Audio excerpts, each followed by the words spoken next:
Village extension officer 2021 December 27 നടന്ന village extension ഓഫീസറിന്റെ ചോദ്യമാണ്. ഒരു വൃത്തത്തിന്റെ വ്യാസം, അതിന്റെ പരിധി, പരിധി മീൻസ് മക്കളെ ചുറ്റളവ്. ഒരു വൃത്തത്തിന്റെ വ്യാസവും അതിന്റെ പരിധി എന്ന് പറഞ്ഞാൽ ചുറ്റളവ് തമ്മിലുള്ള അംശബന്ധമാണ് ചോദിക്കുന്നത്. 2021 ഏപ്രിൽ 10 നടന്ന +2 പ്രിലിംസിന്റെ ഒന്നാം ഘട്ടത്തിന്റെ ചോദ്യമാണ്. മക്കളെ സമചതുര സ്തൂപികയെ കുറിച്ചാണ് ചോദിക്കുന്നത്. സമചതുര സ്തൂപിക. അപ്പൊ സമചതുര സ്തൂപിക എന്താണെന്നൊക്കെ നിങ്ങൾക്ക് അറിയാം. നിങ്ങൾക്ക് അത്യാവശ്യം സമചതുര സ്തൂപിക അറിയാം. ഇങ്ങനെ പോകുന്ന ഒരു സാധനമാണ് സമചതുര സ്തൂപിക. ഏവർക്കും നമസ്കാരം. ഞാൻ വിശാഖ് പാവുമ്പ. എൻട്രി ആപ്പിന്റെ സൂപ്പർ ഓവർ സീരീസിലേക്ക് ഏവർക്കും സ്വാഗതം. നമ്മൾ കഴിഞ്ഞ ദിവസം ജിയോമെട്രിയുടെ ഒരു 10 ചോദ്യങ്ങളായിരുന്നു ചെയ്ത് പഠിച്ചത്. ഇന്ന് മറ്റ് ഒരു 12 ചോദ്യങ്ങളുമായിട്ടാണ് ഞാൻ എത്തിയിരിക്കുന്നത്. അപ്പോൾ നമ്മൾ ഈ ഒരു പങ്ക്തിയുടെ പ്രത്യേകത നിങ്ങൾക്കറിയാം. 2021 മുതൽ നാളിതുവരെ PSC നടത്തിയ എല്ലാ ചോദ്യങ്ങളും നമ്മൾ വിശകലനം ചെയ്യുന്ന ഒരു പങ്ക്തിയാണ്. അത് ടോപ്പിക്ക് തരംതിരിച്ച് അതിൽ ഏറ്റവും പുതിയ ടോപ്പിക്ക് നമ്മൾ പഠിച്ചുകൊണ്ടിരിക്കുന്നത് ജിയോമെട്രിയാണ്. ജിയോമെട്രിയിലെ ഒരു ഫിഗർ എടുത്തല്ല പഠിക്കുന്നത്. PSC ഇതുവരെ ചോദിച്ച 2021 തൊട്ടുള്ള ചോദ്യങ്ങളാണ് ഒരുമിച്ച് ഒരു പാക്കായിട്ട് പഠിക്കുന്നത്. അപ്പം കഴിഞ്ഞ വീഡിയോ ക്ലാസ് കാണാത്ത ആരെങ്കിലും ഉണ്ടെങ്കിൽ തീർച്ചയായിട്ടും കാണുക. ശേഷം ഈ ഒരു വീഡിയോ ക്ലാസ് ആദ്യാവസാനം കണ്ട് നിങ്ങളുടെ വിലയേറിയ അഭിപ്രായങ്ങൾ കമൻറ്റുകളായിട്ട് ചെയ്ത് കൂടുതൽ ചോദ്യങ്ങൾ സ്വന്തമായിട്ട് കണ്ടെത്തി പഠിച്ച് റാങ്ക് മെച്ചപ്പെടുത്തുക എന്ന് മാത്രമാണ് എപ്പോഴും പറയുന്നത് പോലെ ഇപ്പോഴും പറയാനുള്ളത്. അപ്പോൾ എല്ലാവർക്കും ഒരു നല്ല ദിനം നേർന്നുകൊണ്ട് നമ്മൾ നേരെ നമ്മുടെ ക്ലാസ്സിലോട്ട് കിടക്കുന്നു. അപ്പോൾ നമ്മുടെ ക്ലാസ്സിൻ്റെ ഇന്നത്തെ ആദ്യ ചോദ്യം ഇങ്ങനെയാണ്. ഒരു സമചതുരത്തിൻ്റെ വികർണം 12 സെൻറ്റിമീറ്റർ ആകുന്നു. അതിൻ്റെ പരപ്പളവ് ബ്രാക്കറ്റിൽ കൊടുത്തിട്ടുണ്ട്, വിസ്തീർണം എത്ര? നമ്മുടെ എക്സ് സർവീസ്മെൻ പരീക്ഷയിൽ ചോദിച്ച 2021 എക്സ് സർവീസ്മെൻ പരീക്ഷയിൽ ചോദിച്ചൊരു ചോദ്യമാണ്. ചോദ്യം ഒരിക്കൽ കൂടി. ഒരു സമചതുരത്തിൻ്റെ വികർണം അഥവാ ഡയഗണൽ 12 സെൻറ്റിമീറ്റർ ആകുന്നു. അതിൻ്റെ പരപ്പളവ് എത്ര? അപ്പോൾ ഓപ്ഷൻ ഉണ്ട് 32, 36, 58, 72. നമ്മൾ സമചതുരം എന്ന ടോപ്പിക്കൊക്കെ വളരെ വൃത്തിയായിട്ട് പഠിച്ച് തീർത്തിയാണ്. ഒരു സമചതുരത്തിൻ്റെ വികർണം തന്നിട്ട് അതിൻ്റെ വിസ്തീർണമാണ് ചോദിക്കുന്നത്. നമുക്കറിയാം സമചതുരത്തിൻ്റെ വിസ്തീർണം കണ്ടുപിടിക്കുന്ന 2 മാർഗങ്ങളുണ്ട്. സമചതുരത്തിൻ്റെ വിസ്തീർണം കണ്ടുപിടിക്കുന്ന 2 മാർഗം മക്കളെ, ഒന്ന് വശം അഥവാ എ ആണ് തരുന്നതെങ്കിൽ എ സ്ക്വയർ, വശമാണ് തരുന്നതെങ്കിൽ വശത്തിൻ്റെ സ്ക്വയർ എടുത്താൽ മതി. എന്നാൽ വികർണം അഥവാ ഡയഗണൽ ആണ് തരുന്നതെങ്കിൽ ആ വികർണത്തിൻ്റെ സ്ക്വയറിൻ്റെ പകുതിയായിരിക്കും വിസ്തീർണം, അഥവാ d²/2 ആയിരിക്കും നമ്മുടെ ഉത്തരം. ഇവിടെ തന്നിരിക്കുന്ന മക്കളെ വികർണമാണ്. അതുകൊണ്ട് തന്നെ d²/2 എന്ന സമവാക്യം നമുക്ക് ഉപയോഗിക്കാം. എങ്കിൽ ഇവിടുത്തെ d എന്ന് പറഞ്ഞാൽ എത്ര മക്കളെ? 12. ശരിയാണോ? എങ്കിൽ 12ന്റെ സ്ക്വയർ അങ്ങോട്ട് എടുക്കണം. 12ന്റെ സ്ക്വയർ /2 ആയിരിക്കും ഉത്തരം. ഓക്കെ, 12ന്റെ സ്ക്വയർ എന്ന് പറഞ്ഞാൽ 144 എന്ന് വരും. 144 ÷ 2 ചെയ്താൽ മതി. ശരി, 144 ÷ 2 ചെയ്യുമ്പം നമുക്കറിയാം 144ന്റെ പകുതി എഴുതിയാൽ മതി. 144ന്റെ പകുതി എന്ന് പറഞ്ഞാൽ 72. അപ്പോൾ നമ്മുടെ ശരി ഉത്തരം 72 സെൻറ്റിമീറ്റർ സ്ക്വയർ ആണ്. ഓപ്ഷൻ ഡി ആണ് നമ്മുടെ ശരി ഉത്തരം. Option D. മനസ്സിലായി കാണുമെന്ന് കരുതുന്നു.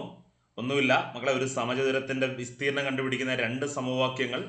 ഒരെണ്ണം വശമാണ് തരുന്നതെങ്കിൽ വശത്തിൻ്റെ സ്ക്വയർ അഥവാ എ സ്ക്വയർ, വികർണമാണ് വികർണത്തിൻ്റെ സ്ക്വയറിൻ്റെ പകുതി അഥവാ d²/2. ക്ലിയർ ആണേ? നമുക്ക് അടുത്ത ചോദ്യത്തിലോട്ട് പോകാം.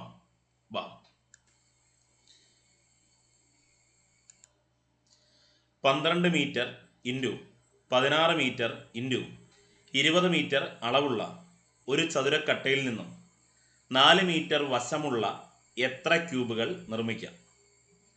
നമ്മുടെ 2022 ഓഗസ്റ്റ് 6 നടന്ന +2 ലെവൽ പരീക്ഷയുടെ ചോദ്യമാണ്. ഇതിൻ്റെ ഓപ്ഷൻസ് കാണാം. 60, 16, 20, 12. ചോദ്യം ഒന്നുകൂടെ. 12 metre into 16 metre into 20 metre അളവുള്ള ഒരു ചതുരക്കട്ട എന്ന് പറഞ്ഞ മക്കളെ നീളം, വീതി, ഉയരമാണ് പറയുന്നത്. 12, 16, 20 അങ്ങനെയുള്ളൊരു ചതുരക്കട്ടയിൽ നിന്നും 4 മീറ്റർ വശമുള്ള എത്ര ക്യൂബുകൾ നിർമ്മിക്കാം? നമ്മൾ പറഞ്ഞിട്ടുണ്ട്, ഒരു ചതുരക്കട്ടയെ മുറിച്ച് സമചതുരക്കട്ടകളാക്കുമ്പം അല്ലെ തിരിച്ച് സമചതുരക്കട്ടയെ മുറിച്ച് ചതുരക്കട്ടകളൊക്കെ ആക്കുമ്പോൾ എടാ 3D ഫിഗറുകളാ രണ്ടും, ശരിയല്ലയോ? ചതുരക്കട്ടയും സമചതുരക്കട്ടയും 3D ഫിഗറുകളാണ്. ഒരെണ്ണത്തിനെ മുറിച്ച് എത്ര ചെറുതുണ്ടാക്കാം, അല്ലെങ്കിൽ ചെറുത് എത്ര എണ്ണം അടുക്കി വെച്ചാൽ വലുതാക്കാം എന്നിങ്ങനെ തുടങ്ങുന്ന ചോദ്യങ്ങൾ. എടാ വലുതിൽ നിന്ന് എത്ര ചെറുത് മുറിച്ചെടുക്കാം എന്ന് ചോദിച്ചാലും, ചെറുത് എത്ര എണ്ണം അടുക്കി വെച്ചാൽ വലുതാക്കാം എന്ന് ചോദിച്ചാലും ഞാൻ പറഞ്ഞിട്ടുണ്ട് ഇത് ചെയ്യേണ്ട മാർഗം മക്കളെ വലുതിൻ്റെ വ്യാപ്തം. എടാ വലുതിൻ്റെ വ്യാപ്തം നമ്മൾ പഠിച്ചിട്ടുള്ളയാ, വലുതിൻ്റെ വ്യാപ്തം ബൈ ചെറുതിൻ്റെ വ്യാപ്തം. എടാ എത്ര എണ്ണം മുറിച്ചെടുക്കാൻ സാധിക്കും, അല്ലെങ്കിൽ എത്ര എണ്ണം അടുക്കി വെച്ചാൽ വലുതാക്കാം എന്ന് ചോദിച്ചാൽ നമ്മൾ ചെയ്യുന്ന മാർഗം എന്തുവാ? വലുതിൻ്റെ വ്യാപ്തം ബൈ ചെറുതിൻ്റെ വ്യാപ്തം. എടാ വലുതിൻ്റെ വ്യാപ്തം ബൈ ചെറുതിൻ്റെ വ്യാപ്തം, ശരിയാണോ? എങ്കിൽ ഇവിടെ വലുതാരാ? ചതുരക്കട്ടയാ. എങ്കിൽ ചതുരക്കട്ടയുടെ വ്യാപ്തം കാണുന്നത് എങ്ങനെ മക്കളെ? ചതുരക്കട്ടയുടെ വ്യാപ്തം കാണുന്ന മാർഗം നീളം ഗുണം വീതി ഗുണം ഉയരം, ശരിയാണോ? LBH എന്ന് പറയും. താഴെ സമചതുരക്കട്ടയുടെ വ്യാപ്തം കാണുന്നത് എങ്ങനെ സുഹൃത്തുക്കളെ? സമചതുരക്കട്ടയുടെ വ്യാപ്തം കാണുന്ന മക്കളെ A³ എങ്കിൽ നീളം ഗുണം വീതി ഗുണം ഉയരം 12 ഗുണം 16 ഗുണം 20 ഡിവൈഡഡ് ബൈ A. നമ്മുടെ സമചതുരക്കട്ടയുടെ A എന്ന് പറഞ്ഞാൽ 4, അപ്പം 4 ഗുണം 4 എന്ന് വരും. സിമ്പിൾ അല്ലയോ? 4-നകത്ത് 4 ഒരു വട്ടം, 12-നകത്ത് 3 വട്ടം, 4-നകത്ത് 4 ഒരു വട്ടം, 16-നകത്ത് 4 വട്ടം, 4-നകത്ത് 4 ഒരു വട്ടം, 20-നകത്ത് 5 വട്ടം. ഇനി വെട്ടാനൊന്നുമില്ല. 5 ഗുണം 4 20, 20 ഗുണം 3 60. എങ്കിൽ എത്ര എണ്ണം മുറിച്ചെടുക്കാം അല്ലെങ്കിൽ കട്ട് ചെയ്യാന്നൊക്കെ ചോദിച്ചാൽ ഉത്തരം 60 ആണ്. ഓപ്ഷൻ A ആണ് ശരി ഉത്തരം. ഓപ്ഷൻ A 60 എണ്ണം മുറിച്ചെടുക്കാൻ സാധിക്കും. നമ്മുടെ ശരി ഉത്തരം സുഹൃത്തുക്കളെ ഓപ്ഷൻ A 60. ചെയ്ത മാർഗം എന്തുവാ? വലുതിൻ്റെ വ്യാപ്തം ബൈ ചെറുതിൻ്റെ വ്യാപ്തം. വലുതിൻ്റെ വ്യാപ്തം ബൈ ചെറുതിൻ്റെ വ്യാപ്തം. ഓക്കെ ആണോ? ഇവിടെ വലുത് ചതുരക്കട്ട ആയതുകൊണ്ട് ചതുരക്കട്ടയുടെ വ്യാപ്തം കാണുന്ന മാർഗം LBH. ഇനി താഴെ സമചതുരക്കട്ടയുടെ വ്യാപ്തം കാണുന്ന മാർഗം A³ ക്ലിയർ ആണേ? ശരി, നമുക്ക് അടുത്ത ചോദ്യം നോക്കിയാലോ.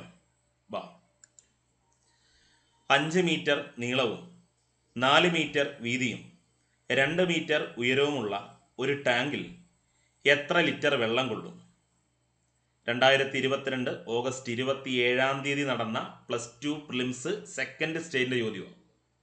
ഓപ്ഷൻ ഉണ്ട് 40,000 ലിറ്റർ, 0.004 ലിറ്റർ, 20 ലിറ്റർ, 8 ലിറ്റർ. ചോദ്യം നിങ്ങൾ വ്യക്തമായിട്ടും അല്ലെങ്കിൽ വൃത്തിയായിട്ടും നോക്കി. 5 മീറ്റർ നീളവും 4 മീറ്റർ വീതിയും 2 മീറ്റർ ഉയരവുമുള്ള ഒരു ടാങ്കിൽ എന്നേ പറയുന്നുള്ളൂ. അല്ലാതെ ഇത് ഏത് ഷേപ്പുള്ള ടാങ്ക് ആണെന്ന് പറയുന്നുണ്ടോ? ഇല്ല, ടാങ്കിൻ്റെ ഷേപ്പ് പറയുന്നില്ല. പക്ഷേ അപ്പം നമ്മൾ കുറേ പേര് ടാങ്കിൻ്റെ ഷേപ്പ് പറയുന്നില്ലല്ലോ, ഇത് വൃത്തസ്തംഭാകൃതിയാണോ ചതുരസ്തംഭാകൃതിയാണോ എന്നൊന്നും പറയുന്നില്ല. പക്ഷേ നിങ്ങൾ നോക്ക് മകളെ, വളരെ സിമ്പിളായിട്ട് നമുക്ക് മനസ്സിലാക്കാൻ പറ്റും. എടാ നീളം പറയുന്നു, വീതി പറയുന്നു, ഉയരം പറയുന്നു. എടാ നീളവും വീതിയും ഉയരവും പറയുന്നുണ്ടെങ്കിൽ അതൊരു ചതുരം ആയിരിക്കത്തില്ലയോ? ഒരു ചതുരസ്തംഭാകൃതി ആയിരിക്കത്തില്ലയോ? ആയിരിക്കും, ശരിയാണോ? അപ്പം ചതുരസ്തംഭാകൃതിയിലുള്ള ഒരു ടാങ്കിനെ കുറിച്ചാണ് പറയുന്നത്. ഈ ടാങ്കിൽ എത്ര ലിറ്റർ വെള്ളം കൊള്ളുമെന്ന് ചോദിക്കുമ്പം നമുക്കറിയാം വ്യാപ്തമാണ് നമ്മളോട് ചോദിക്കുന്നത്, ശരിയല്ലയോ? വ്യാപ്തമാണ് നമ്മളോട് ചോദിക്കുന്നത്. എങ്കിൽ വ്യാപ്തം കണ്ടുപിടിക്കണം. വ്യാപ്തം കണ്ടുപിടിക്കാൻ നമുക്കറിയാം ചതുരസ്തംഭത്തിൻ്റെ വ്യാപ്തം കണ്ടുപിടിക്കുന്ന മാർഗം മക്കളെ നീളം ഗുണം വീതി ഗുണം ഉയരം, ശരിയാണോ? നീളം ഗുണം വീതി ഗുണം ഉയരം. അപ്പോൾ ഇവിടെ നീളം എത്രയാ? നീളം 5, ശരിയാണോ? വീതി എത്ര? 4, ശരിയല്ലയോ? ഉയരം എത്ര? 2. എങ്കിൽ നോക്കാം. 5 4 20, 20 2 40 എന്ന് വരും. 40 മക്കളെ മീറ്റർ ക്യൂബാ. കാര്യം 5 മീറ്ററാ, 4 മീറ്ററാ, 2 മീറ്ററാ. അപ്പം മീറ്റർ ഗുണം മീറ്റർ ഗുണം മീറ്റർ ചെയ്യുമ്പം മീറ്ററിൻ്റെ ക്യൂബ് വരും. അപ്പം 40 മീറ്റർ ക്യൂബ് എന്ന് വരും. അതായത് നമ്മുടെ ആ ചതുരസ്തംഭത്തിൻ്റെ വ്യാപ്തം മക്കളെ 40 മീറ്റർ ക്യൂബാണ്. ആ ചതുരസ്തംഭത്തിൻ്റെ വ്യാപ്തം സുഹൃത്തുക്കളെ 40 മീറ്റർ ക്യൂബാണ്, ശരിയാണോ? ചതുരസ്തംഭത്തിൻ്റെ വ്യാപ്തം മനസ്സിലായ മക്കളെ 40 മീറ്റർ ക്യൂബാണ്. പക്ഷേ നമുക്ക് വേണ്ടത് എന്തോ? ഈ ടാങ്കിൽ എത്ര ലിറ്റർ വെള്ളം കൊള്ളുമെന്നാണ് വേണ്ടത്. അല്ലാതെ എത്ര മീറ്റർ ക്യൂബ് വെള്ളം കൊള്ളുമെന്നല്ല ചോദിക്കുന്നത്, എത്ര ലിറ്റർ വെള്ളം കൊള്ളുമെന്ന്. അപ്പം നമുക്കറിയാം ഇതിൻ്റെ വ്യാപ്തം മക്കളെ 40 മീറ്റർ ക്യൂബാണ്. എങ്കിൽ മീറ്റർ ക്യൂബിനെ ലിറ്റർ ആക്കണം. അതിനെല്ലാവരും പഠിച്ചു വെച്ചോ മക്കളെ. 1 മീറ്റർ ക്യൂബ് എന്ന് പറഞ്ഞാൽ 1000 ലിറ്ററാണ്. എടാ 1 മീറ്റർ ക്യൂബ് എന്ന് പറഞ്ഞാൽ 1000 ലിറ്ററാണ്. 1 മീറ്റർ ക്യൂബ് എന്ന് പറഞ്ഞാൽ 1000 ലിറ്ററാണ്. 1 മീറ്റർ ക്യൂബ് എന്ന് പറഞ്ഞാൽ 1000 ലിറ്ററാണ്. മനസ്സിലായോ? അഥവാ മീറ്റർ ക്യൂബിനെ ലിറ്റർ ആക്കാൻ മക്കളെ 1000 കൊണ്ട് ഗുണിക്കണം. മീറ്റർ ക്യൂബിനെ ലിറ്റർ ആക്കാൻ 1000 കൊണ്ട് ഗുണിക്കണം.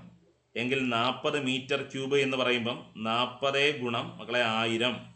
40 ഗുണം 1000. ഓക്കെ, ഇതാ എന്തോ വരും? 40 ഗുണം 1000 ചെയ്താൽ നമ്മുടെ ഉത്തരം 40,000. 40,000 ലിറ്റർ. ശരിയാണോ? നമ്മുടെ ശരി ഉത്തരം 40,000 ലിറ്റർ. ഓപ്ഷൻ എ തന്നെയാണ് ഇവിടെയും ശരിയായ ഉത്തരം. ക്ലിയറായി കാണുമെന്ന് കരുതട്ടെ. ഓക്കെ ആണോ? നമുക്ക് അടുത്ത ചോദ്യത്തിലോട്ട് പോകാം. വാ. ഒരു ഗോളത്തിന്റെ വ്യാസം 6 സെന്റിമീറ്റർ ആയാൽ അതിൻ്റെ വ്യാപ്തം എന്ത്? ചോദ്യം ഒന്നുകൂടെ. ഒരു ഗോളത്തിന്റെ വ്യാസം 6 സെന്റിമീറ്റർ ആയാൽ അതിൻ്റെ വ്യാപ്തം എന്ത്?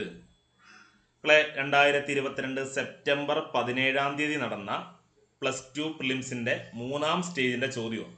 ഓക്കെ, നമ്മൾ എന്തിനാണ് ഈ ഡേറ്റ് അടക്കം പറയുന്നതെന്ന് ചോദിച്ചാൽ PSC ഏറ്റവും ട്രെൻഡിങ് ആയിട്ട് ചോദിക്കുന്ന ചോദ്യങ്ങളാണ് എന്ന് നിങ്ങളെ ബോധ്യപ്പെടുത്താൻ വേണ്ടിയിട്ടാണ്. അപ്പോൾ ഇത്തരം ചോദ്യങ്ങൾ ഇനിയും ചോദിക്കും. വളരെ നിസ്സാരമായ ചോദ്യങ്ങളാണെന്ന് കരുതി തള്ളിക്കളയരുത്. നമുക്ക് ആവശ്യമുള്ള ചോദ്യങ്ങളാണ്. അത്താഴം മുടക്കാൻ നീർക്കോലിയാണെങ്കിലും മതി. അതുകൊണ്ട് നമുക്കൊരു പക്ഷേ തെറ്റ് വരാൻ സാധ്യതയുള്ള ചോദ്യങ്ങളാണ്. കണ്ടോ, ഇവിടെ നിങ്ങൾ ഓപ്ഷൻ നോക്കി. ഓപ്ഷൻ നോക്കുമ്പോൾ മക്കളെ പോയിന്റിലാണ് ഓപ്ഷൻ കൊടുത്തിരിക്കുന്നത്. എല്ലാം ദശാംശ സംഖ്യകളാണ്. അപ്പം തന്നെ നിങ്ങൾ മനസ്സിലാക്കിക്കോ, ദാ ഇവിടെ പയ്യയുടെ വില, മക്കളെ ഗോളമാണ് ചോദ്യം, പയ്യയുടെ വില കൃത്യമായിട്ട് വില കൊടുത്തായിരിക്കും ചെയ്തത്. എടാ നമുക്കറിയാം പൈക്ക് 2 വില സ്വീകാര്യമാണ്. 22/7 3.14. ഇവിടെ പോയിന്റ് വന്നിരിക്കുന്നത് കൊണ്ട് തന്നെ നമുക്ക് പറയാൻ സാധിക്കും പയ്യയുടെ വില 3.14 ഇവിടെ അപ്ലൈ ചെയ്തിരിക്കുന്നത്. ഓക്കെ, അപ്പോൾ നമുക്ക് ഗോളത്തിൻ്റെ വ്യാസം മക്കളെ 6 സെന്റിമീറ്റർ തന്നിട്ടുണ്ട്. എങ്കിൽ വ്യാപ്തമാണ് കണ്ടുപിടിക്കേണ്ടത്. അതിന് ഗോളത്തിൻ്റെ വ്യാപ്തം കണ്ടുപിടിക്കുന്നത് എങ്ങനെയാണെന്ന് ചോദിച്ചാൽ 4/3 πr³. 4/3 πr³ നമ്മുടെ ഗോളത്തിൻ്റെ വ്യാപ്തം കണ്ടുപിടിക്കുന്ന മാർഗം. Okay, 4/3 πr³. ശരി, അതിന് നമുക്കറിയാം ദാ 4/3 അങ്ങനെ തന്നെ എഴുതും. 4/3 അങ്ങനെ തന്നെ എഴുതാം.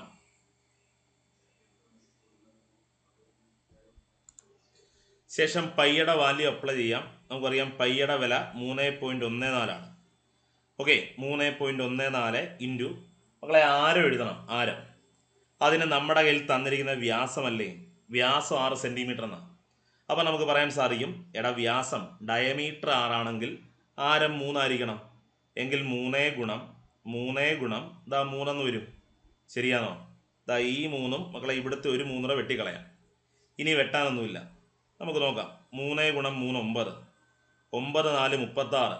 36 ഇൻറ്റു 3.14 എന്ന് വരും. ശരി, നമുക്കറിയാം 314 എന്ന് എഴുതാം. 314 ഇൻറ്റു 36 ചെയ്യാം.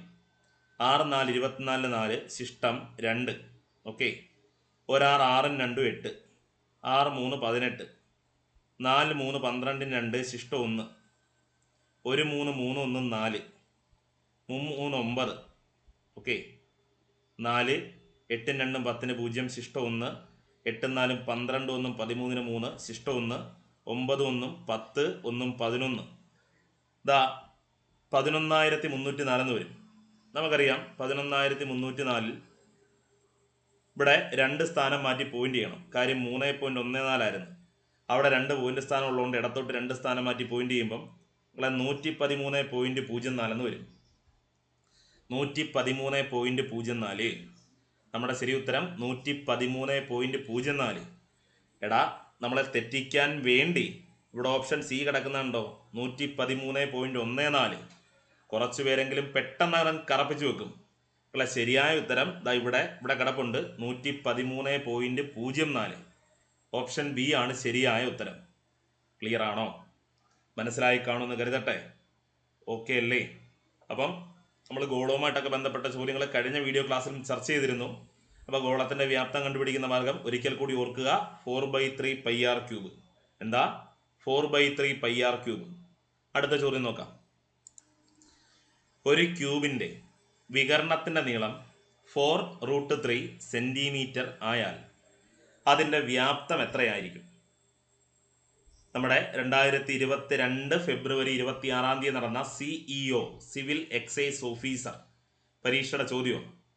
ഓപ്ഷൻ ഉണ്ട് 16 centimetre cube, 27 centimetre cube, 64 centimetre cube, 48 centimetre cube.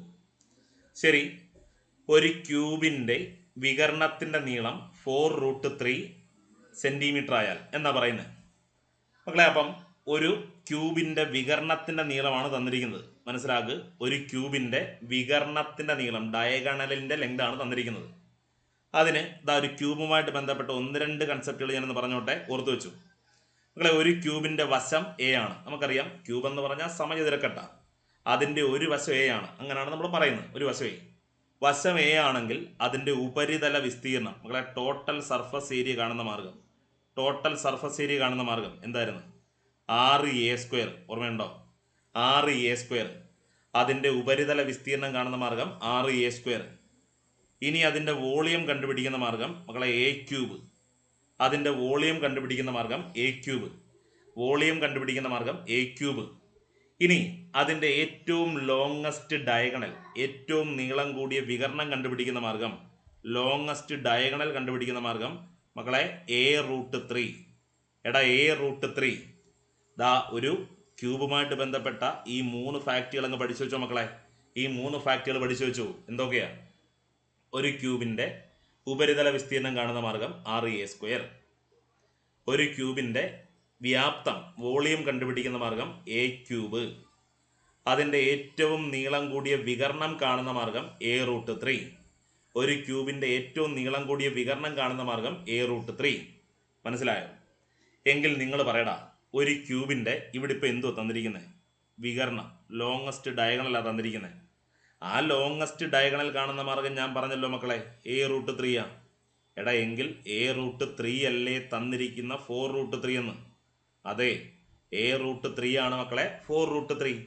a√3 ആണ് സുഹൃത്തുക്കളെ 4√3. മനസ്സിലായോ? എങ്കിൽ സമചിഹ്നത്തിന് അപ്പുറവും ഇപ്പുറവും മക്കളെ √3 ഗുണിച്ചിട്ടുണ്ട്, വെട്ടിക്കളയാം. എടാ എങ്കിൽ a = 4 എന്ന് വരും.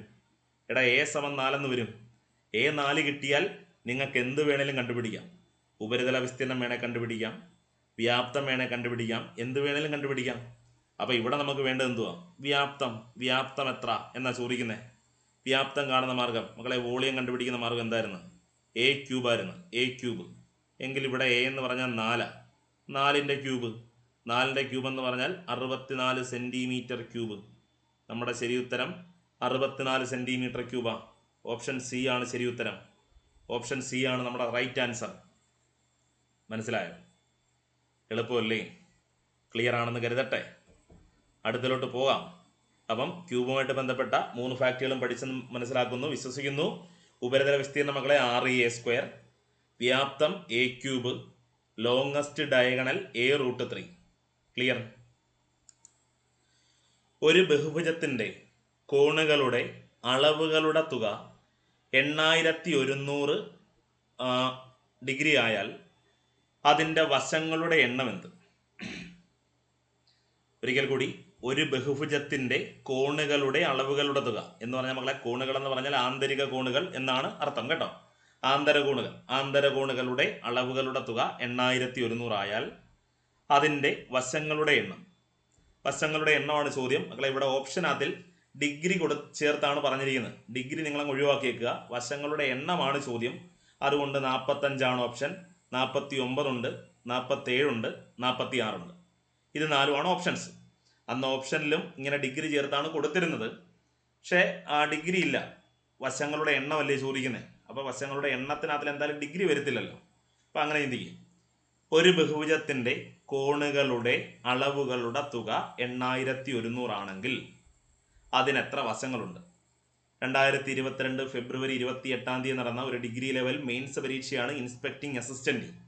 അവിടെ ചോദിച്ച ചോദ്യം, ഒരു ബഹുഭുജത്തിൻ്റെ, ഒരു പോളിഗണ്ണിൻ്റെ ആന്തരകോണുകളുടെ, അതായത് ഇൻറ്റീരിയർ ആംഗിളിൻ്റെ സമ്മ് 8100. മക്കളെ, ഇൻറ്റീരിയർ ആംഗിളിൻ്റെ സമ്മ് 8100.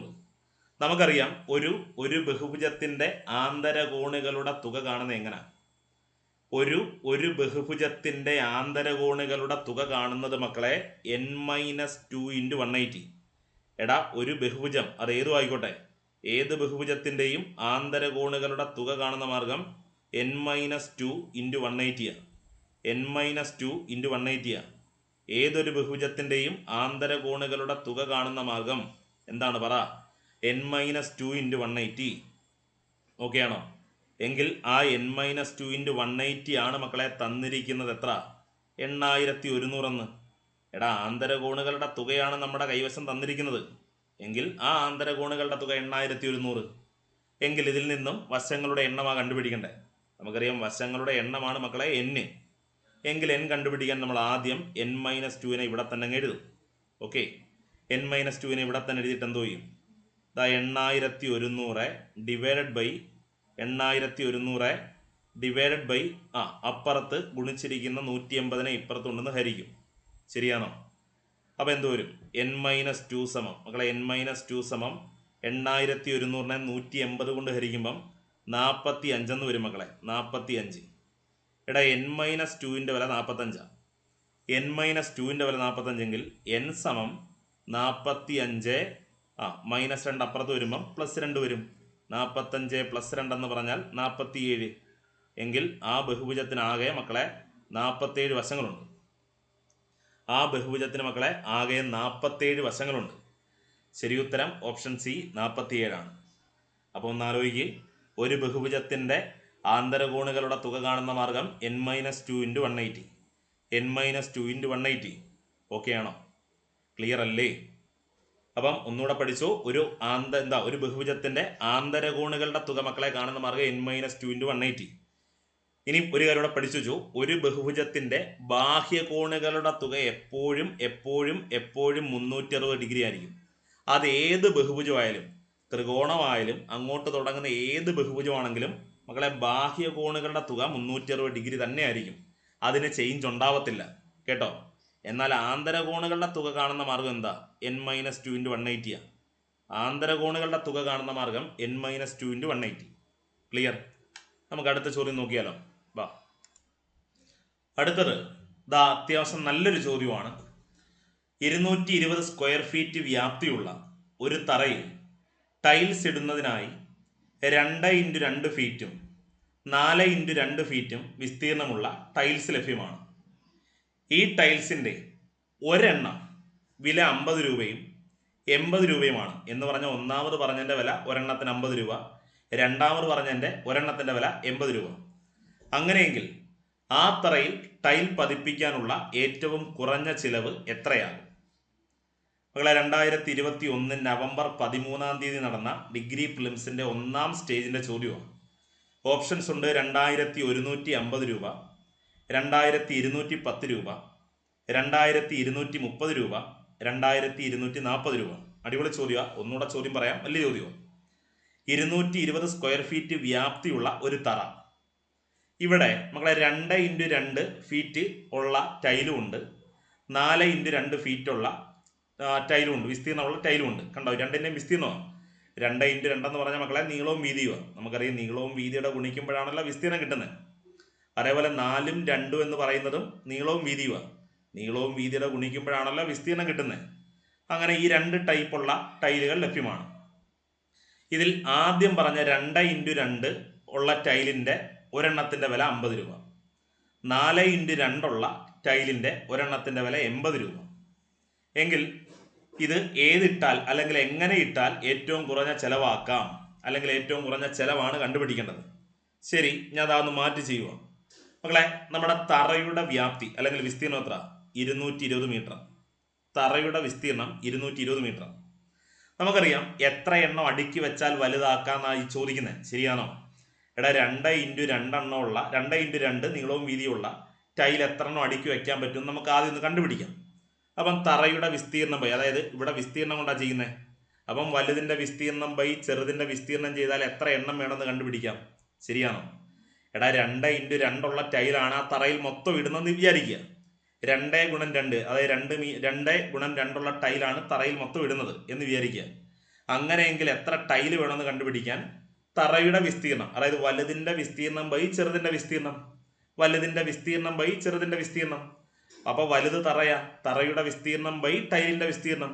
അപ്പം തറയുടെ വിസ്തീർണം 220 ഡിവൈഡഡ് ബൈ ടൈലിൻ്റെ വിസ്തീർണം 2 × 2.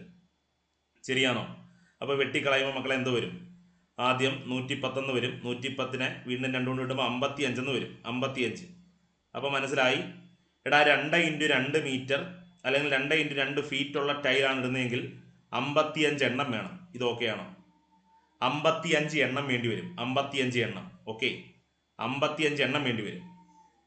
എന്നാൽ 220 മീറ്റർ അല്ലെങ്കിൽ 220 ഫീറ്റ് സ്ക്വയർ വിസ്തീർണമുള്ള തറയിൽ 4 × 2, മക്കളെ രണ്ടാമത്തെ പറയുന്നത് 4 × 2 അല്ലേ? 4 × 2 വിസ്തീർണമുള്ള ടൈലാണ് ഇടുന്നതെങ്കിൽ എത്ര ടൈല് വേണ്ടി വരും എന്ന് കണ്ടുപിടിക്കുന്നത് എങ്ങനെയാണ്? അത് കണ്ടുപിടിക്കാൻ നമുക്കറിയാം 4 × 2, അതായത് തറയുടെ വിസ്തീർണം ബൈ ടൈലിൻ്റെ വിസ്തീർണം. ടൈലിൻ്റെ വിസ്തീർണം 4 × 2. അപ്പം 4 × 2 ചെയ്യാം. അപ്പം 110/4 എന്ന് വരും. 110/4. 55/2 വരും. വീണ്ടും ചെയ്യുമ്പോൾ 27.5 വരും. നിങ്ങൾ ഹരിച്ച് നോക്കിയാൽ മതി മക്കളെ. 27.5 വരും. 27.5 എണ്ണം എന്ന് കിട്ടും. 27.5 എണ്ണം. മനസ്സിലായോ? എടാ 27.5 എണ്ണം എന്ന് വരും. ഇത്രയും മനസ്സിലായോ? ശരി, നമുക്കറിയാം. എടാ ഒരു ടൈലിൻ്റെ വില, ഒന്നാമത്തെ ടൈലാണ് ഇടുന്നതെങ്കിൽ 55 ടൈല് വേണ്ടി വരും. രണ്ടാമത്തെ ടൈലാണ് ഇടുന്നതെങ്കിൽ 27 ടൈല് വേണ്ടി വരും. നമുക്ക് ചുമ്മാ നോക്കാം. ഒന്നാമത്തെ ടൈലാണ് ഇടുന്നതെങ്കിൽ ആകെ ചിലവ് എത്ര എന്ന് കണ്ടുപിടിക്കാൻ നമുക്കറിയാം. ഒന്നാമത്തെ ടൈൽ 55 വേണ്ടി വരും. ഒന്നാമത്തെ ടൈലിന് ഒരെണ്ണത്തിൻ്റെ ചിലവ് 50 രൂപയാണ്. ശരിയാണോ? ഒരെണ്ണത്തിൻ്റെ ചിലവ് 50 രൂപയാണ്. എങ്കിൽ നമ്മൾ എന്തോ ചെയ്യണം? 55 × 50 ചെയ്യണം. 55 × 50 ചെയ്യുമ്പം 5 × 5 5, ശിഷ്ടം 2, 5 × 25 2 27, 2750 രൂപ എന്ന് വരും. എടാ ഒന്നാമത്തെ ടൈലാണ് ഞാൻ ഇടുന്നതെങ്കിൽ 2750 രൂപ വേണ്ടി വരും. ഒന്നാമത്തെ ടൈലാണ് ഇടുന്നതെങ്കിൽ ആകെ ചെലവ് 2750 രൂപയാണ്. ഓക്കെ ആണോ? ശരി, ഞാൻ രണ്ടാമത്തെ ടൈലാണ് ഇടുന്നത് വിചാരിക്കുക. രണ്ടാമത്തെ ടൈല്. പക്ഷേ രണ്ടാമത്തെ ടൈല് നമുക്ക് 27.5 എണ്ണം മതി. അപ്പം നമുക്ക് 27 എണ്ണം തികച്ചങ്ങിടാം. 27 എണ്ണം തികച്ചങ്ങിടാം. ശരിയാണോ? 27 എണ്ണം തികച്ചിടാം. ക്ലിയർ? 27 എണ്ണം തികച്ചിടുമ്പം ഒരു ടൈലിൻ്റെ വില മക്കളെ 80 രൂപയാണ്. 80 രൂപ. അപ്പം 27 ടൈലിന് എത്ര രൂപ വേണ്ടി വരുമെന്ന് കണ്ടുപിടിക്കാൻ 7 8 56 6, ശിഷ്ടം 5. ഓക്കെ, 1 8 8 8 16, 16 5 21, 2160. എടാ രണ്ടാമത്തെ ടൈല് 27 എണ്ണം ഇട്ടാൽ 2160 രൂപ ചിലവാകത്തുള്ളൂ. രണ്ടാമത്തെ ടൈല് 27 എണ്ണം ഇട്ടാൽ 2160 ചിലവാകത്തുള്ളൂ. അപ്പം രണ്ടാമത്തെ ടൈല് 27 എണ്ണം ആയുള്ളൂ. അപ്പം തന്നെ മനസ്സിലായി രണ്ടാമത്തെ ടൈൽ ഇടുന്ന ലാഭം. ശരിയാണോ? 2750 ഒരുപാട് കുറവാണ് 2160. എങ്കിലും മക്കളെ ഇനി 0.5 അഥവാ ഇനി എന്തുണ്ട്? കുറച്ച് ഭാഗം കൂടെ നിറയാനുണ്ടല്ലോ. തറയിൽ കുറച്ച് ഭാഗം കൂടെ ടൈൽ ചെയ്യാനുണ്ടല്ലോ. ഇനി എന്താണ് മക്കളെ? ഇനി നമുക്കറിയാം കുറച്ച് ഭാഗം ഇനി നിറയാനുണ്ട്. ഇനി ആ ഭാഗത്തേക്ക് വേണ്ടി നമ്മൾ 4 × 2ൻ്റെ ഒരു ടൈൽ എടുത്താൽ 80 രൂപ ചിലവാകും. 80 രൂപ. നമുക്ക് ചിലവ് മാക്സിമം കുറയ്ക്കണമല്ലോ. എങ്കിൽ ബാക്കിയുള്ള ഈ അര ഭാഗത്തേക്ക് 27.5 മക്കളെ 27 പൂർണ്ണമായ ടൈലും വേണം. എന്നിട്ട് 4 × 2ൻ്റെ പകുതി ടൈലും വേണം. 4 × 2ൻ്റെ പകുതി ടൈൽ എന്ന് പറഞ്ഞാൽ മക്കളെ 2 × 2. എടാ 4 × 2 എന്നതിൻ്റെ കറക്റ്റ് പകുതി വരുന്ന ടൈലാണ് 2 × 2. ശരിയല്ലയോ? എടാ ഇനി അരയും കൂടെ വേണം. 27 ടൈൽ വേണമെന്ന് പറഞ്ഞാൽ 27 എണ്ണം പൂർണ്ണമായിട്ടും വേണം. എന്നിട്ട് അടുത്ത 4 × 2 എന്ന് പറയുന്ന വിസ്തീർണമുള്ള അല്ലെങ്കിൽ 4 × 2 മക്കളെ നോക്കി. 4 × 2 ഇതാണ് 4 × 2. ഇതിൻ്റെ അര ടൈലും എന്ന് പറഞ്ഞാൽ പകുതി ടൈലൂടെ വേണം. എന്ന് പറഞ്ഞാൽ മക്കളെ 2 × 2 ടൈലൂടെ വേണം. എന്ന് പറഞ്ഞാൽ ഇനി ഒരു 2 × 2ൻ്റെ ടൈലൂടെ മതിയല്ലോ മക്കളെ. ഇനി ഒരു 2 × 2ൻ്റെ ടൈലൂടെ മതി. ശരിയാണോ? അപ്പോൾ ഇനി വേണ്ടത് ഒരു 2 × 2ൻ്റെ ടൈല് ഒരെണ്ണം മതി. ഒരെണ്ണം. അതിന് 50 രൂപ ചിലവാ. എങ്കിൽ മക്കളെ ഏറ്റവും ചിലവ് കുറഞ്ഞ മാർഗത്തിൽ ഈ തറ ടൈലിടണമെങ്കിൽ 2160 രൂപയും വേണം. ഇനി ഒരു ടൈല് 2 × 2ൻ്റെ ടൈലൂടെ വേണം. അതിന് നമുക്കറിയാം 50 രൂപ ചിലവാ. അപ്പം 2160 50 കൂടെ ചേർത്ത് വെച്ചാൽ 0. 6 5 11 1, ശിഷ്ടം 1. ഇവിടെ 2 വരും. ഇവിടെ 2 വരും. 2210 വരും. എങ്കിൽ മക്കളെ ഇവിടുത്തെ ഏറ്റവും കുറഞ്ഞ ചിലവ് 2210 രൂപയാണ്. ഈ തറയിൽ ടൈൽ പതിപ്പിക്കാനുള്ള ഏറ്റവും കുറഞ്ഞ ചിലവ് 2210 രൂപയാണ് മക്കളെ. ഓപ്ഷൻ ബി ആണ് ശരി ഉത്തരം. മനസ്സിലായോ? ക്ലിയർ ആണോ? എടാ ഒന്നുകൂടെ ഞാൻ പറയാം. ഒന്നാമത്തെ ടൈലാണെങ്കിൽ 55 എണ്ണം വേണം. രണ്ടാമത്തെ ടൈലാണെങ്കിൽ 27.5 എണ്ണം മതി. ഒന്നാമത്തെ ടൈൽ 55 എണ്ണം മേടിക്കണമെങ്കിൽ 2750 രൂപ ചിലവാകും. രണ്ടാമത്തെ ടൈൽ 27 എണ്ണം മേടിക്കാൻ 2160 ചിലവാകത്തുള്ളൂ. പിന്നെ രണ്ടാമത്തെ ടൈലിൻ്റെ ഒരു അര ഭാഗം കൂടെ വേണം. 27.5 ഇല്ലയോ എന്ന് പറഞ്ഞ മക്കളെ 4 മീറ്റർ നീളവും 2 മീറ്റർ വീതിയുമുള്ള ടൈൽ എന്ന 4 × 2 എന്ന് പറഞ്ഞ അർത്ഥം. അപ്പോൾ അതിൻ്റെ പകുതി എന്ന് പറഞ്ഞാൽ ദാ ഇങ്ങനെയാണ് പകുതി വരുന്നത്. ഇതല്ലേ ടൈലിൻ്റെ പകുതി, ഇതാണ് ആ ടൈലിൻ്റെ പകുതി. അപ്പം 2 മീറ്റർ നീളവും 2 മീറ്റർ വീതിയുമുള്ള ഒരു ടൈലൂടെ മതി. അതല്ലേ ഒന്നാമത്തെ ഇനം ടൈല്. അപ്പോൾ അതിൻ്റെ ഒരെണ്ണോടെ വേണം. എങ്കിൽ മക്കളെ അതിൻ്റെ ഒരെണ്ണത്തിൻ്റെ പീസിൻ്റെ ചിലവ് 50 രൂപയാണ്. 2160 50 2210. മനസ്സിലായോ? സിമ്പിൾ അല്ലയോ? ഇപ്പം സിമ്പിളായിട്ട് തോന്നുന്നു. അന്ന് പരീക്ഷ എഴുതിയപ്പം എനിക്കറിയാം 99% ആൾക്കാരും അറ്റൻഡ് ചെയ്തില്ല. കാര്യം സമയം കൊല്ലിയായൊരു ചോദ്യമായിരുന്നു. ഇപ്പം ക്ലിയർ അല്ലയോ? എളുപ്പമല്ലേ? അപ്പം നമ്മുടെ ശരി ഉത്തരം ഓപ്ഷൻ ബി 2210. നമുക്ക് മുന്നോട്ട് പോകാം. ഒരു വൃത്തത്തിൻ്റെ വ്യാസവും പരിധിയും തമ്മിലുള്ള അംശബന്ധം എത്ര? ഒരു വൃത്തത്തിൻ്റെ വ്യാസവും വൃത്തത്തിൻ്റെ പരിധിയും തമ്മിലുള്ള അംശബന്ധം എത്ര? വില്ലേജ് എക്സ്റ്റൻഷൻ ഓഫീസർ 2021 ഡിസംബർ 27 നടന്ന വില്ലേജ് എക്സ്റ്റൻഷൻ ഓഫീസറിൻ്റെ ചോദ്യമാണ്. ഒരു വൃത്തത്തിൻ്റെ വ്യാസം, അതിൻ്റെ പരിധി മീൻസ് മക്കളെ ചുറ്റളവ്. ഒരു വൃത്തത്തിൻ്റെ വ്യാസവും അതിൻ്റെ പരിധി എന്ന് പറഞ്ഞാൽ ചുറ്റളവ് തമ്മിലുള്ള അംശബന്ധമാണ് ചോദിക്കുന്നത്. ശരി മക്കളെ, ഒരു വൃത്തത്തിൻ്റെ വ്യാസം എന്ന് പറഞ്ഞാൽ നമുക്കറിയാം എന്താണ്. ഒരു വൃത്തത്തിൻ്റെ വ്യാസം എന്ന് പറഞ്ഞാൽ 2 ആറാണ്. അതായത് ആരത്തിൻ്റെ ഇരട്ടിയാണല്ലോ വ്യാസം. ആണ്. അതുകൊണ്ട് തന്നെ വ്യാസത്തെ നമുക്ക് 2r എന്ന് വിളിക്കാം. ഇനി വൃത്തപരിധി എന്ന് പറഞ്ഞാൽ വൃത്തത്തിൻ്റെ ചുറ്റളവ്. ഓക്കെ, ചുറ്റളവ് എന്ന് പറഞ്ഞാൽ ചുറ്റളവ് കാണുന്നത് എങ്ങനെ മക്കളെ? 2πr അല്ലയോ? 2πr ആണ്. ഒരു വൃത്തത്തിൻ്റെ വ്യാസം എന്ന് പറഞ്ഞാൽ 2r ആണ്. ഒരു വൃത്തത്തിൻ്റെ പരിധി എന്ന് പറഞ്ഞാൽ 2πr ആണ്. ഇത് തമ്മിലുള്ള അംശബന്ധമാണ് ചോദിക്കുന്നത്. ഒന്നുമില്ല മക്കളെ, അംശബന്ധം കാണുമ്പോൾ നമുക്കറിയാം. ദാ ആ 2 കുത്തിന് ഇടത് സൈഡിലുള്ളവരെയും വലത് സൈഡിലുള്ളവരെയും വെട്ടിക്കളയാം. 2 2 വെട്ടിക്കളയാം. 2 6 വെട്ടിക്കളയാം. ഇവിടെ ഇടത് സൈഡിലെല്ലാം വെട്ടിപ്പോയെങ്കിലും മക്കളെ അവിടെ ഒരു 1 ഉണ്ട്. 1:, വലത് സൈഡിൽ പയ്യും ഉണ്ട്. 1:π ആണ് ശരി ഉത്തരം. നമ്മുടെ ശരി ഉത്തരം ഓപ്ഷൻ സി 1:π ആണ്. മനസ്സിലായോ? സിമ്പിൾ അല്ലയോ? അടുത്ത ചോദ്യം നോക്കാം. വരൂ. ഒരു ത്രികോണത്തിൻ്റെ കോണളവുകൾ 2:3:4 എന്ന അംശബന്ധത്തിലാണ്. ആ ത്രികോണത്തിൻ്റെ ഏറ്റവും വലിയ കോണളവും ഏറ്റവും ചെറിയ കോണളവും തമ്മിലുള്ള വ്യത്യാസം എത്ര? 2021 ഡിസംബർ 12 നടന്ന അസിസ്റ്റന്റ് സെയിൽസ്മാൻ്റെ ചോദ്യമാണ്. ഓപ്ഷൻ ഉണ്ട് 80, 60, 40, 20. ഒരു ത്രികോണത്തിൻ്റെ കോണളവുകൾ 2:3:4 എന്ന അംശബന്ധത്തിലാണ്. ഒരു ത്രികോണത്തിൻ്റെ കോണളവുകൾ 2:3:4 എന്ന അംശബന്ധത്തിലാണ് എങ്കിൽ ഏറ്റവും വലിയ കോണളവും ഏറ്റവും ചെറിയ കോണളവും തമ്മിലുള്ള വ്യത്യാസം നമുക്കറിയാം. ഒരു ത്രികോണത്തിലെ കോണളവിൻ്റെ തുക എത്ര, അല്ലെങ്കിൽ ആകെ കോണളവ് എത്ര? 180 ഡിഗ്രിയാണ്. ആ 180 ഡിഗ്രിയെ ഒരു കോണിന് 2 വീതിച്ചു കൊടുത്തിരിക്കും. ഒരു കോണിന് 3 ഭാഗം വീതിച്ചു കൊടുത്തിരിക്കും. ഏറ്റവും വലിയ കോണിന് 4 ഭാഗം വീതിച്ചു കൊടുത്തിരിക്കും. എന്ന് പറഞ്ഞാൽ മക്കളെ ആകെ എത്രയായിട്ട് മുറിച്ച് വെച്ചിരിക്കുക? ആകെ 180 ഡിഗ്രിയെ 2 ഭാഗമായിട്ട് മുറിച്ച് ഒരു കോണിന് കൊടുത്ത്, 3 ഭാഗം മറ്റൊരു കോണിന് കൊടുത്ത്, 4 ഭാഗം മറ്റൊരു കോണിന് കൊടുത്ത്, എന്ന് പറഞ്ഞാൽ മൊത്തം 3 2 5 4 9 9ആയിട്ട് വീതിച്ച്. എങ്കിൽ മക്കളെ ഈ 9 ഭാഗമല്ലേ 180 ഡിഗ്രി? 9 ഭാഗമാണ് 180 ഡിഗ്രി. 9 3 കൂടെ ചേർന്ന 3 കോണിൻ്റെയും കൂടെ തുകയാണ് 180. എങ്കിൽ നമുക്ക് വേണ്ടത് ഏറ്റവും വലിയ കോണളവ്, അതായത് 4 റേഷ്യോ, ഏറ്റവും ചെറിയ കോണളവ്, അതായത് 2 റേഷ്യോ. ഇവർ തമ്മിലുള്ള വ്യത്യാസം എത്രയാണെന്നാണ് ചോദിക്കുന്നത്. ഏറ്റവും വലിയ കോണളവായ 4 റേഷ്യോയും ഏറ്റവും ചെറിയ കോണളവായ 2 റേഷ്യോയും തമ്മിലുള്ള വ്യത്യാസം നമുക്കറിയാം, അത് 2 റേഷ്യോയാ. ശരിയാണോ? എങ്കിൽ ആ 2 റേഷ്യോ എത്രയാണെന്നല്ലോടാ ചോദിക്കുന്നത്. ഇത് 3 കൂടെ ചേർന്ന 9 റേഷ്യോ 180 ഡിഗ്രി എങ്കിൽ വലിയ കോണളവായ 4 റേഷ്യോയുടെയും ചെറിയ കോണളവായ 2 റേഷ്യോയുടെയും വ്യത്യാസം എത്ര? അവരുടെ വ്യത്യാസം 2 റേഷ്യോയാണ്. എങ്കിൽ ആ 2 റേഷ്യോ എത്രന്നാ ചോദിക്കുന്നത്? ഒന്നുമില്ല, ക്രോസ് ഗുണിച്ചാൽ മതി മക്കളെ. 2 ഗുണം 180 ഡിവൈഡഡ് ബൈ 9 എന്ന് വരും. 9-നകത്ത് 9 ഒരു വട്ടം, 150-നകത്ത് 2 വട്ടം, 20. 20 2 40 എന്ന് വരും. നമ്മുടെ ശരി ഉത്തരം 40 ഡിഗ്രിയാണ്. മനസ്സിലായോ? ശരി ഉത്തരം 40 ഡിഗ്രിയാണ്.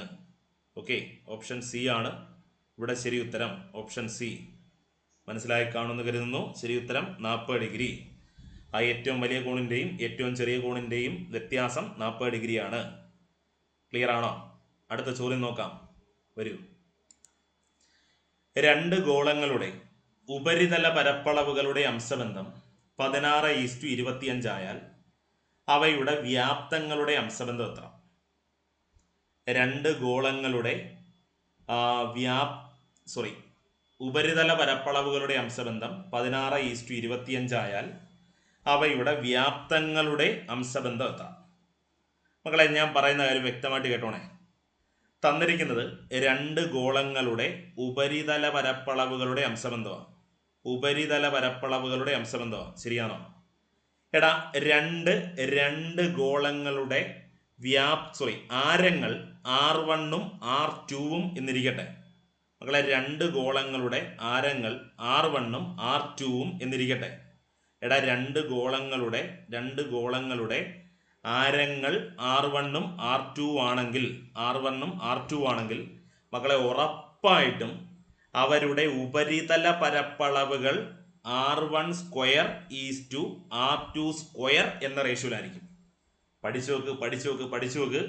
2 ഗോളങ്ങളുടെ ആരങ്ങൾ R1-ഉം R2-ഉം, അതായത് 2 6 ഇപ്പൊ 2 ആയതുകൊണ്ട് R1 R2 എന്ന് പറയുക. എങ്കിൽ അവരുടെ ഉപരിതല വിസ്തീർണം അല്ലെങ്കിൽ ഉപരിതല പരപ്പളവുകളുടെ അംശബന്ധം R1² എന്നായിരിക്കും. ക്ലിയർ ആണോ? എങ്കിൽ അതുപോലെ അവരുടെ വ്യാപ്തങ്ങൾ R1³ എന്ന റേഷ്യോയിലായിരിക്കും. R1³ എന്ന റേഷ്യോയിലായിരിക്കും. മനസ്സിലായോ? ക്ലിയർ ആണോ? ഓക്കെ ആണോ? എടാ, 2 ഗോളങ്ങളുടെ ആരങ്ങൾ മക്കളെ R1 R2 ആണെങ്കിൽ അവരുടെ ഉപരിതല വിസ്തീർണങ്ങൾ R1²R2² ആയിരിക്കും. ഇനി 2 ഗോളങ്ങളുടെ ആരങ്ങൾ R1 R2 ആയാൽ അവയുടെ വ്യാപ്തങ്ങൾ R1³ ആയിരിക്കും. എങ്കിൽ ഇപ്പൊ നമ്മളെ തന്നിരിക്കുന്നത് എന്തുവാ? ഉപരിതല പരപ്പളവുകളുടെ അംശബന്ധം 16:25 എന്നാണ്. നമുക്കറിയാം ഉപരിതല പരപ്പളവുകൾ R1² മക്കളെ R2² ആയിരിക്കും. ശരിയാണോ? ഇതാണ് തന്നിരിക്കുന്നത് 16:25 എന്ന്. ഓക്കെ, 16:25 എന്ന്. എങ്കിൽ മക്കളെ നമുക്ക് പറയാം R1:R2 എന്ന് പറഞ്ഞാൽ എന്തായിരിക്കും? √16:25 ആയിരിക്കും. √16:25 ആയിരിക്കും എന്ന് പറഞ്ഞാൽ മക്കളെ 4:5 ആയിരിക്കും. ഇതാണ് ഇവരുടെ ആരങ്ങളുടെ റേഷ്യോ. മക്കളെ, R1:R2 4:5 എന്ന് കിട്ടത്തില്ലയോ? ഇത്രയും മനസ്സിലായോ? ഇതാണ് ഇവരുടെ ആരങ്ങളുടെ റേഷ്യോ. എങ്കിൽ ഇവരുടെ വ്യാപ്തങ്ങളുടെ റേഷ്യോയിൽ നമുക്ക് വേണ്ടത്, എടാ, ഇപ്പം തന്നിരിക്കുന്നത് ഉപരിതല വിസ്തീർണങ്ങളുടെ റേഷ്യോയാ, അതായത് R1²R2² തന്നിരിക്കുന്നത്. അതിനകത്തിൽ R1-ഉം R2-ഉം കണ്ടുപിടിക്കാൻ റൂട്ട് എടുത്താൽ മതി. 4:5 എന്ന് കിട്ടി. അപ്പൊ ഇതാണ് അവരുടെ ആരങ്ങളുടെ റേഷ്യോ. എങ്കിൽ വ്യാപ്തങ്ങളുടെ റേഷ്യോ നമുക്കറിയാം R1³ അല്ലേ? എങ്കിൽ എന്താണ്? 4⁵ മക്കളെ 5⁵ ആയിരിക്കും. 4⁵ 64 5⁵ 125. എങ്കിൽ ഇതാണ് അവരുടെ വ്യാപ്തങ്ങളുടെ റേഷ്യോ. 64:125. 64:125. നോക്കാം, ഓപ്ഷൻ ഡി ഇവിടെ കിടപ്പുണ്ട്. 64:125. ക്ലിയർ? മനസ്സിലായി കാണുമെന്ന് കരുതുന്നു. നമുക്ക് മുന്നോട്ട് പോകാം. ഓക്കെ ആണോ? അടുത്ത ചോദ്യം. ഒരു സമചതുര സ്തൂപികയുടെ ചരിവുയരം 15 സെന്റിമീറ്ററും പാദവക്ക് 12 സെന്റിമീറ്ററും ആയാൽ സ്തൂപികയുടെ ഉയരം എത്ര? 2021 ഏപ്രിൽ 10 നടന്ന +2 പ്രിലിംസിന്റെ 1ാം ഘട്ടത്തിന്റെ ചോദ്യമാണ്. മക്കളെ, സമചതുര സ്തൂപികയെ കുറിച്ചാണ് ചോദിക്കുന്നത്. സമചതുര സ്തൂപിക. അപ്പൊ സമചതുര സ്തൂപിക എന്താണെന്നൊക്കെ നിങ്ങൾക്ക് അറിയാം. നിങ്ങൾക്ക് അത്യാവശ്യം സമചതുര സ്തൂപിക അറിയാം. ഇങ്ങനെ പോകുന്ന ഒരു സാധനമാണ് സമചതുര സ്തൂപിക. ഇതിൽ ചരിവുയരം എന്ന് പറഞ്ഞ മക്കളെ, ചരിവുയരം ഈ ത്രികോണത്തിൻ്റെ ഉയരത്തെ വിളിക്കുന്നവരാണ് ചരിവ് ഉയരം. ഓക്കെ, അത് തന്നിട്ടുണ്ട് എത്രയാണ്? 15 സെൻറ്റിമീറ്റർ എന്ന്. എടാ ഇത് തന്നിട്ടുണ്ട് 15 സെൻറ്റിമീറ്റർ എന്ന്. അതുപോലെ പാദവക്കെന്ന് പറയുമ്പോൾ മക്കളെ ഇതാണ് പാദവക്ക്, ഇതാണ് പാദവക്ക്. അപ്പം ദാ ഇത് പാദത്തിൻ്റെ പകുതിയാവുമല്ലോ, ശരിയല്ലയോ? പാദത്തിൻ്റെ പകുതിയാവും. ഇനി നമുക്കറിയാം ദാ ഇവിടുന്ന് കറക്റ്റ് ഒരു ഹൈറ്റ് വരും. ഹൈറ്റ് എന്ന് പറഞ്ഞാൽ മക്കളെ ദാ ഇങ്ങനെ ഒരു മട്ട ത്രികോണം നമുക്ക് ലഭിക്കും. എടാ ഇങ്ങനെ നമുക്കൊരു മട്ട ത്രികോണം ലഭിക്കും. ഇത് ചരിവുയരം, സ്ലാൻഡ് ഹൈറ്റ്. ഇത് പാദവക്കിൻ്റെ പകുതി, ഇത് ഹൈറ്റ്. ഇവ മൂന്നൂടെ ചേർന്ന ഒരു മട്ട ത്രികോണം ലഭിക്കും. ഇത് മൂന്നൂടെ ചേർന്ന ഒരു മട്ട ത്രികോണം ലഭിക്കും. എങ്കിൽ ഈ സ്തൂപികയുടെ ഉയരം എത്ര എന്നാണ് നമ്മളോട് ചോദിക്കുന്നത്. മനസ്സിലായോ? അതിന് പടത്തെക്കുറിച്ച് വൃത്തിയായിട്ട് നമ്മൾ ക്ലാസ്സിലൊക്കെ ചർച്ച ചെയ്തിട്ടുണ്ട്. അപ്പോൾ ഇവിടെ നമുക്ക് എച്ച് ആണ് കണ്ടുപിടിക്കേണ്ടത്, ഉയരമാണ് കണ്ടുപിടിക്കേണ്ടത്. ഉയരം കണ്ടുപിടിക്കാൻ നമുക്ക് മട്ട ത്രികോണത്തിൻ്റെ പ്രോപ്പർട്ടി യൂസ് ചെയ്യാം. സ്ലാൻഡ് ഹൈറ്റ് ആണ് ഇവിടെ കർണമായിട്ട് വരുന്നത്. എങ്കിൽ എന്താ എൽ സ്ക്വയർ മൈനസ് a/2 ശരി. എങ്കിൽ മക്കളെ എൽ ഇവിടെ ചരിവുയരം 15 സെൻറ്റിമീറ്റർ. എങ്കിൽ 15ൻ്റെ സ്ക്വയർ മൈനസ് പാദവക്ക് 12 എങ്കിൽ അതിൻ്റെ പകുതി 6ൻ്റെ സ്ക്വയർ. നോക്കാം, √15 എന്ന് പറഞ്ഞാൽ മക്കളെ 225 മൈനസ് 6 എന്ന് പറഞ്ഞാൽ 6ൻ്റെ സ്ക്വയർ 36. കുറയ്ക്കണം, 225 225 36 കുറയ്ക്കണം. 15 6 പോയാൽ 9, പിന്നെ 11 11 3 പോയാൽ 8. ശരിയാണോ? 189 എന്ന് വരും. നമുക്കറിയാം 189 എന്തായാലും ഒരു പൂർണ്ണവർഗമല്ല. ഓപ്ഷൻ നോക്കിയാലും മനസ്സിലാക്കാൻ പറ്റും. എങ്കിൽ നമുക്ക് 189നെ ഘടകക്രിയ ചെയ്ത് നോക്കാം. 189 3 കൊണ്ട് ഘടകക്രിയ ചെയ്യും. 6 3 18, ഇവിടെ 3 3. വീണ്ടും നമുക്ക് 3 കൊണ്ട് ചെയ്യാം. ഇതാ 21 വരും. വീണ്ടും 3 കൊണ്ട് ചെയ്യാം, 7 വരും. അപ്പം ചെയ്യാതിരിക്കുന്നതാണ് അവിടെ നല്ലത്. ഇവിടെ എന്ത് ചെയ്യാം? 21-നകത്ത് നിർത്താം. അപ്പോൾ 2 3-നകത്ത് മക്കളെ ഒരു 3-നെ വെളിയിലെടുക്കാം. പിന്നെ ഒറ്റയ്ക്ക് നിൽക്കുന്ന 21-നെ റൂട്ടിലും കൊടുക്കാം. 3√21 എന്ന് പറയാം. നമ്മുടെ ശരി ഉത്തരം 3√21. മക്കളെ ഇത് ചെയ്യുമ്പം 3√21 എന്നാണ് കിട്ടുന്നത്. മനസ്സിലായോ? ഓപ്ഷൻ ഡി 3√21 ശരി ഉത്തരം. ക്ലിയർ ആയി കാണുമെന്ന് കരുതിക്കോട്ടെ. നമുക്ക് അടുത്ത ചോദ്യത്തിലോട്ട് പോകാം. വാ. 5 സെൻറ്റിമീറ്റർ ആരമുള്ള ഒരു വൃത്തത്തിൽ നിന്നും 216 ഡിഗ്രി കേന്ദ്രകോണുള്ള ഒരു വൃത്താംശം വെട്ടി ഒരു വൃത്തസ്തൂപിക ഉണ്ടാക്കിയാൽ വൃത്തസ്തൂപികയുടെ ആരം എത്ര? അടിപൊളി ചോദ്യം. 5 സെൻറ്റിമീറ്റർ ആരമുള്ള ഒരു വൃത്തത്തിൽ നിന്നും 216 ഡിഗ്രി കേന്ദ്രകോണുള്ള ഒരു വൃത്താംശം വെട്ടി ഒരു വൃത്തസ്തൂപിക ഉണ്ടാക്കി. ഞാൻ കാണിച്ചു തരാം മക്കളെ. ഇതും +2 ലെവൽ പരീക്ഷയുടെ ചോദ്യമാണേ. എടാ ഇതാണ് സംഭവം. നോക്കി എടാ, 5 സെൻറ്റിമീറ്റർ ആരമുള്ള ഒരു വൃത്തം. ഇതാണ് 5 സെൻറ്റിമീറ്റർ ആരമുള്ള ഒരു വൃത്തം. ഇതിൽ നിന്ന് എന്ത് ചെയ്യുന്നു? 216 ഡിഗ്രി കേന്ദ്രകോണുള്ള ഒരു വൃത്താംശം വെട്ടിയെടുക്കുന്നു. അല്ല, 216 ഡിഗ്രി എന്ന് പറഞ്ഞാൽ ഏകദേശം ദാ ഇങ്ങനെ വരും. ദാ ഈ ഒരു ഇത്രയും ഭാഗം വെട്ടിയെടുക്കുന്നു. ഞാൻ ദാ ഗ്രീൻ കൊണ്ട് വരയ്ക്കുകയാണ്. നോക്കി, ദാ ഈ ഒരു സാധനം വെട്ടിയെടുക്കുന്നു. കണ്ടോ? ഇത് ഇത്രയും വെട്ടിയെടുക്കുന്നു. എന്നിട്ട് അത് ചുരുട്ടി എന്താക്കി മാറ്റുന്നു മക്കളെ? ഒരു വൃത്തസ്തൂപികയാക്കി മാറ്റുന്നു. ദാ ഇതാക്കി മാറ്റുന്നു, ഇങ്ങനെയാക്കുന്നു. ഓക്കെ, എങ്കിൽ സ്തൂപികയുടെ ആരം എത്ര എന്നാണ് ചോദിക്കുന്നത്. മനസ്സിലാക്കണം, സ്തൂപികയുടെ ആരം. ഇനി ഞാൻ പറയാൻ വരുന്ന സാധനം നിങ്ങൾ വൃത്തിയായിട്ട് പഠിക്കണം. എടാ ഇതിൽ ദാ കേട്ടോണേ, അടിപൊളി സാധനമാണ്. ഒരു വൃത്തം വെട്ടിയിട്ടാണല്ലോ വൃത്തസ്തൂപി ഉണ്ടാക്കുന്നത്. വൃത്തത്തിൽ നിന്നും ദാ ഇങ്ങനെ ഒരു വൃത്താംശം അഥവാ സെക്ടർ വെട്ടിയെടുത്തിട്ടാണ് വൃത്തസ്തൂപി ഉണ്ടാക്കുന്നത്. അപ്പം വൃത്തത്തിൻ്റെ ആരത്തെ ഞാൻ വലിയ ആറെന്നും വിളിക്കും. മക്കളെ, വൃത്തത്തിൻ്റെ ആരത്തെ ഞാൻ വലിയ ആറെന്നും വിളിക്കും. വൃത്തത്തിൻ്റെ ആരത്തെ ഞാൻ വലിയ ആറെന്നും വൃത്തസ്തൂപികയുടെ ആരത്തെ ഞാൻ ചെറിയ ആറെന്നും വിളിക്കും. വലുത് വൃത്തമാണ്, അത് വെട്ടിയെടുത്തിട്ടാണ് മക്കളെ വൃത്തസ്തൂപി ഉണ്ടാക്കുന്നത്. അപ്പം വൃത്തത്തിൻ്റെ ആരത്തെ ഞാൻ വലിയ ആറെന്നും വൃത്തസ്തൂപികയുടെ ആരത്തെ ഞാൻ ചെറിയ ആറെന്നും വിളിക്കും. എങ്കിൽ മക്കളെ ദാ ഇവര് തമ്മിലൊരു ബന്ധമുണ്ട്. ചെറിയ ആർ. നമുക്ക് ചെറുതെഴുതാദ്യം. വലുതെഴുതിയാലും കുഴപ്പമില്ല. ചെറിയ ആർ ബൈ വലിയ ആർ.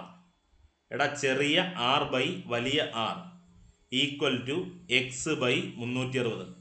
അപ്പോൾ എന്തോ എക്സ് എന്ന് ചോദിച്ചാൽ, എടാ എക്സ് എന്ന് പറഞ്ഞാൽ കോണളവ്, കേന്ദ്രകോൺ എന്ന് പറഞ്ഞാൽ നമ്മൾ ആ കേന്ദ്രകോൺ ഉള്ളതല്ലേ വെട്ടിയെടുത്തത്, ആ കേന്ദ്രകോൺ ഉള്ളതല്ലേ വെട്ടിയെടുത്തത്. മനസ്സിലായോ? എടാ ഈ 360 എന്തുവാ? വലിയ വൃത്തത്തിൻ്റെ കേന്ദ്രകോൺ. എടാ ഈ വലിയ ആറ് വൃത്തത്തിൻ്റെ ആരം, അതുകൊണ്ട് ഈ 360 വൃത്തത്തിൻ്റെ കേന്ദ്രകോൺ. താഴെ അവർ രണ്ടുപേരും ഒരേ നിരപ്പില. അതുപോലെ മുകളിൽ ചെറിയ ആർ എന്ന് പറഞ്ഞാൽ വൃത്തസ്തൂപികയുടെ ആരം. അപ്പോൾ ഈ ചെറിയ എക്സ് എന്ന് പറഞ്ഞാൽ വൃത്തസ്തൂപികയുടെ കേന്ദ്രകോൺ. മനസ്സിലായോ? എടാ ഇവർ ഒരേ ലെവലിൽ വരണമെന്നേ ഉള്ളൂ. തിരിച്ചു വേണേലും എഴുതാം. എങ്ങനെ? ഇത് തിരിച്ചെഴുതിയാൽ എങ്ങനെ വരും? അല്ല, തിരിച്ചെഴുതിയാൽ വലിയ ആർ മുകളിൽ എഴുതണം. വലിയ ആർ ഡിവൈഡഡ് ബൈ ചെറിയ ആർ.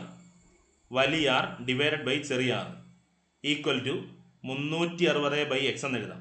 കാര്യം എടാ വലിയവർ മുകളിൽ എഴുതുവാണെങ്കിൽ, അല്ലെങ്കിൽ മുകളിൽ രണ്ടുപേരെയും ചെറിയവരെ എഴുതണം. മനസ്സിലായോ? എടാ ഇതിന് വില കൊടുത്താൽ നമുക്ക് ഉത്തരം കണ്ടുപിടിക്കാം. എങ്കിൽ മക്കളെ നമുക്ക് വേണ്ടത് വൃത്തസ്തൂപികയുടെ ആരമല്ലയോ? നോക്ക്, വൃത്തസ്തൂപികയുടെ ആരമല്ലയോ? അപ്പം വൃത്തസ്തൂപികയുടെ ആരം അഥവാ ആർ നമുക്കറിയത്തില്ല. ആരത്തെ അങ്ങനെ തന്നെ എഴുതാം. ആരത്തെ തൽക്കാലം ആർ എന്ന് തന്നെ കാണിക്കാം. ശരിയാണോ? അഥവാ ചെറിയ ആറാണ് കണ്ടുപിടിക്കേണ്ടത്. ശേഷം ദാ വലിയ ആരം നമുക്കറിയാം, വൃത്തത്തിൻ്റെ ആരം നമുക്കറിയാം 5, അത് എഴുതി. ഈക്വൽ ടു കോണളവ്, വൃത്തസ്തൂപികയുടെ കോണളവ് മക്കളെ 216, അത് എഴുതി. Divided by 360. ശേഷം ഒന്നുമില്ല, ഇത് ക്രോസ് ഗുണിച്ചാൽ മാത്രം മതി.